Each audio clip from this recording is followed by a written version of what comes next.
Hey Ryan. Hey, what's going on? How's it going? Hey, pleasure to be talking to you directly. Likewise. When Chadwick Boseman passed away, how difficult was it for you to come up with the new storyline and the theme for the sequel? Yeah, What was that process like?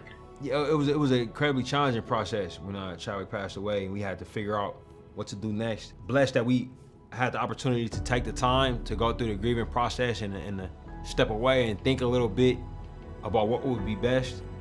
I'm really honestly excited for audiences to see the film because it has a lot of heart poured into it, but it's also an incredible ride. I think it's got a lot of things in the film that really haven't been done before.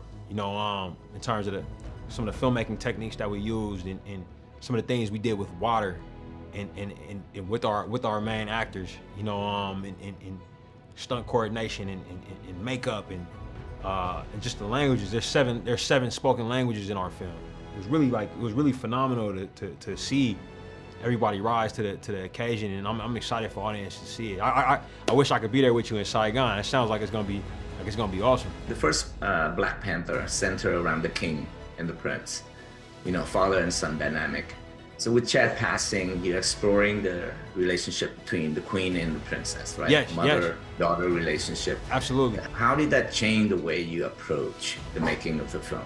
It was a heavy burden to, during that time of finding out what the movie was going to be, because we had our hearts set on something that centered T'Challa, and during the time of realizing that wasn't going to happen anymore, and finding what our new story was going to be, it was very scary.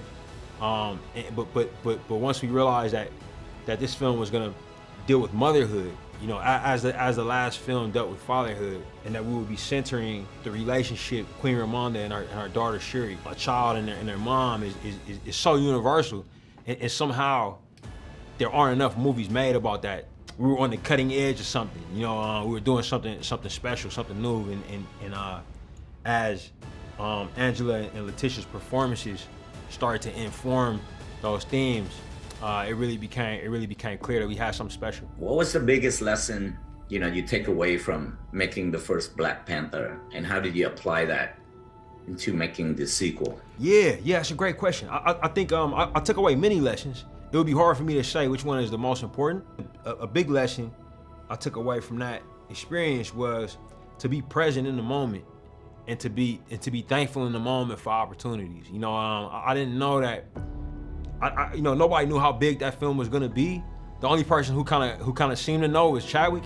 And looking back on it, I was very happy that I was present. And I do have. You could be living in a moment that feels normal at the time, but looking back on it, it ends up being pretty monumental. That taught me to be more present in the moments and more thankful and grateful for particular opportunities. Okay, that's great, man. I'm out of time, so. Oh, okay. Yeah, good luck, man. Yeah. Have fun at the premiere, bro. Yeah. Hopefully we'll see you in Vietnam one day. That'd be nice. All right, take care.